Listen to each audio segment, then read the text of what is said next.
Seeing that Pokemon is the number 3 most best-selling video game franchise, you would expect that its video games are top tier, but then you look at its new game, Pokemon Sword and Shield, next to the new Dragon Quest game, which came out generally the same time it did.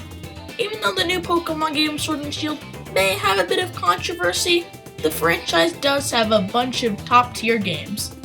For Potato Sensei, it started in old 2014. Here's my Pokemon story.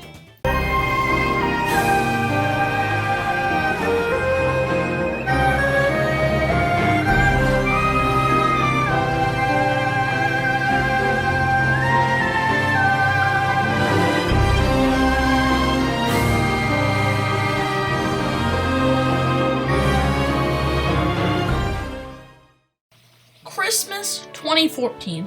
I rushed down the stairs and to my delight, I saw presents under the Christmas tree. That morning, I received my own Nintendo 3DS, and what came along with it would change gaming for me forever. Pokemon Alpha Sapphire and Omega Ruby were my first Pokemon games.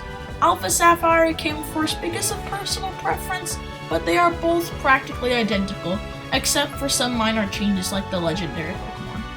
Pokemon Alpha Sapphire introduced me to the Pokemon franchise and set the bar high. The gameplay was groundbreaking compared to the usual LEGO Star Wars playthrough. The starting routes and towns were so memorable, and I could still remember the story pretty well after 5 years. Mudkip did not disappoint as a starter, and my buddy Manectric was crucial to my party. The characters like May were cool, but as time went on, I kinda just took them as a way to gain XP. There were some nice moments though. Kyogre and Groudon were beasts. I remember trying to catch Kyogre without a Master Ball and failing miserably after I one-shotted it with Manectric. Don't worry, I got it the second time. The Elite Four were actually pretty difficult on my first playthrough, and their characters were pretty interesting for only a few seconds of dialogue. The final battle with Steve Stone actually was really easy using Earthquake with Swampert, but it was still pretty cool. Team Aqua flowed really well, and the ability to fly on Latios was genius. Flying around Hoenn and going to any location brought the area to life. The special legendary islands were really cool too. After finishing Pokemon Alpha Sapphire and Omega Ruby, I was hooked on the franchise. And later, after investigation, I got Pokemon X.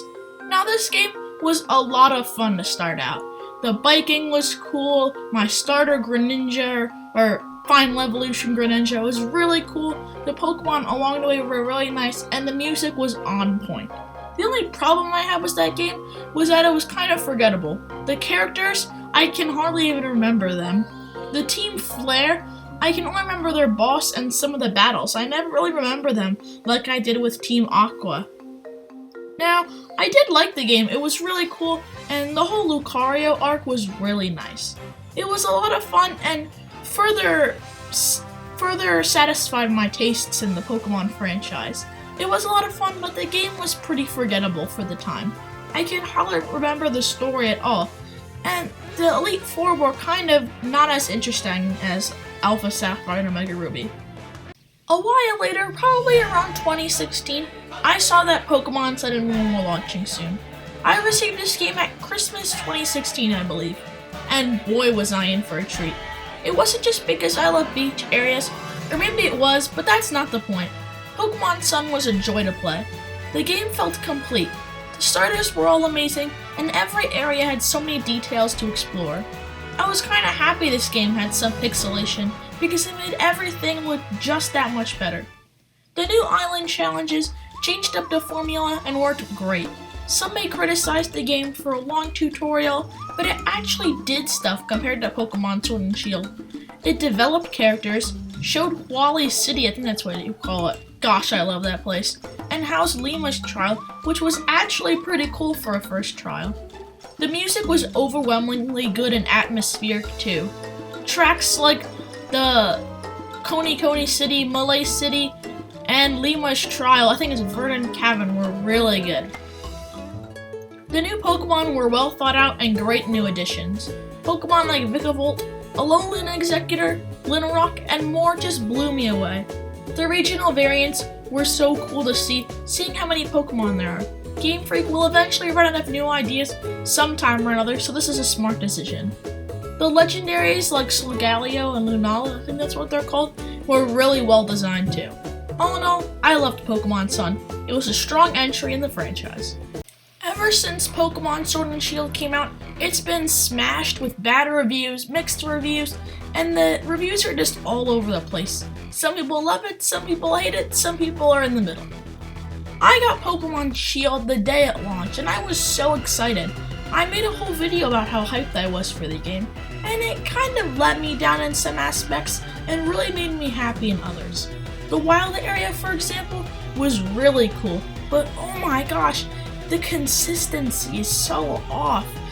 You have this beautifully designed character you're using, and then you have this horribly designed tree next to you. The inconsistency of the graphics just make the whole game feel off and unfinished.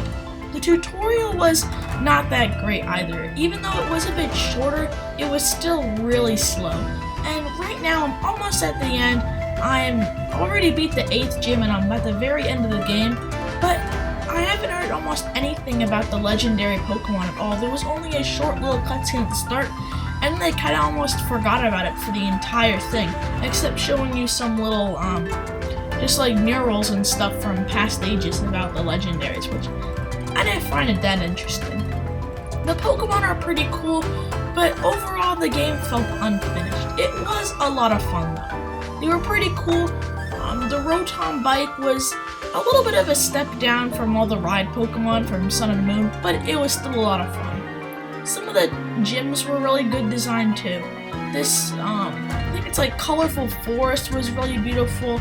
I like the Ice Gym a lot, except the gym leader, I had no idea who she was. But overall, it was pretty good. Thanks for watching. Potato Sensei out.